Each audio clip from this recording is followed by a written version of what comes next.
The second phase is what you do when you make contact with the object of desire, your prey, your sexual partner, so on.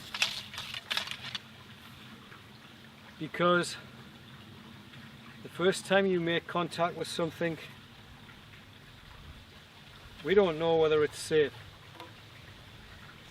So the amoeba had to develop survival responses to survive first contact, and they are the second phase. So the first meridian, cue picture,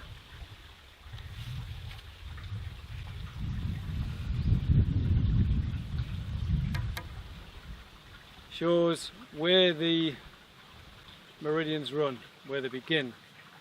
As you can see, they're mostly in the upper chest.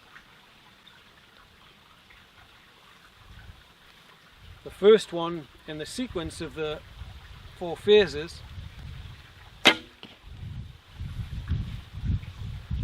is the heart protector. It's a suitable name. It relates to the pericardium. This is a sac of membrane which surrounds the heart and holds it in place. But it protects the heart from being moved around the body, especially when we're running or get excited.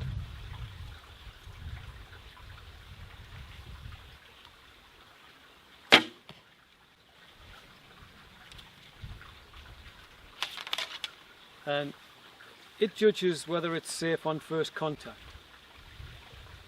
If the cheetah reaches out for its prey and times the time it makes first contact badly, it can get hurt. If it's a Thompson's gazelle, the gazelle might kick its feet up and kick it in the stomach, kick the cheetah in the stomach and rupture internal organs, damage muscles, which means the cheetah then can't run.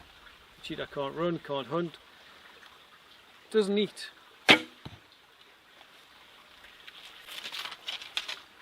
So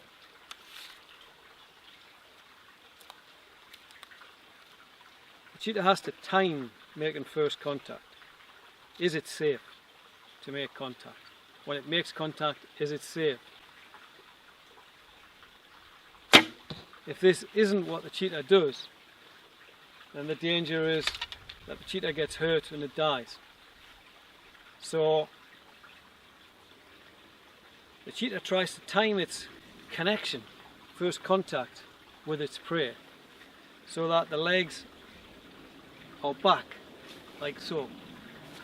And in doing so, the animal can't kick it. It has to bring them forward before it can kick. But also, once it makes contact and sticks its claws in, it pulls itself on top of those back legs to stop them from being able to kick back.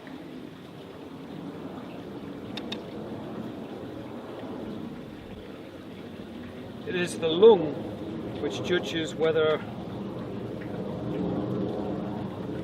to close the borders or open.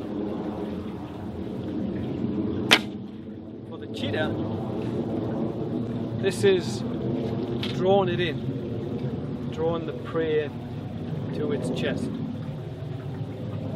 If the animal is too violent and hooking too much, it may end up releasing simply because it can't hold on to it because of the danger. For the amoeba, it meant that it would stiffen the outer membrane. The outer membrane has 2 layers. The outer layer, it relates to lung. The inner layer relates to a meridian on the 3rd phase. So it becomes, the outer membrane stiffens, it becomes hard to try and prevent penetration. So when we are on our first date we may be in a situation where we're testing the other person and the other person's testing us. We don't think of it that way. We think we're telling risque stories, being a bit controversial. If the person doesn't reject you at this point, you carry on talking, carry on explaining things about yourself, things which some people might not want to know about. You might tell risque jokes. All of this is a way of testing whether the other person is likely to be someone you can trust. The second phase is about love, and not romantic love. It's about bonding. Bonding with another person. That bonding mechanism can be misused, and you can get exploitation. But also it can create Stockholm syndrome, which also means you empathise, and because humans are empathetic, we empathise with a person we probably do better not to. Stockholm syndrome began in just outside of Stockholm, in a small town, where the bank was raided. The bank staff were taken hostage because the police were sat outside, and when the raid was over and the hostages were released, they talked to the bank staff about the raiders, and they found that the bank staff empathised with the raiders' point of view. What had happened was that the bonding mechanism had been triggered, and the bonding mechanism makes it almost, for some, in certain circumstances, for us not to distrust the person. It's about the emotions swinging from high anxiety to relief. So if you have a child who is crying, we are concerned, we are worried, we are fearful, we are frightened for what's wrong with the child. Then it burps and laughs, and we are relieved. This swinging of the emotions, it's like a seesaw. It creates the bonding mechanism. It's what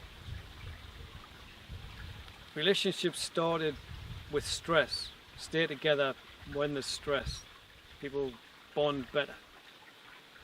So through human history, men have bonded with women to a large extent because they've led extremely tough lives.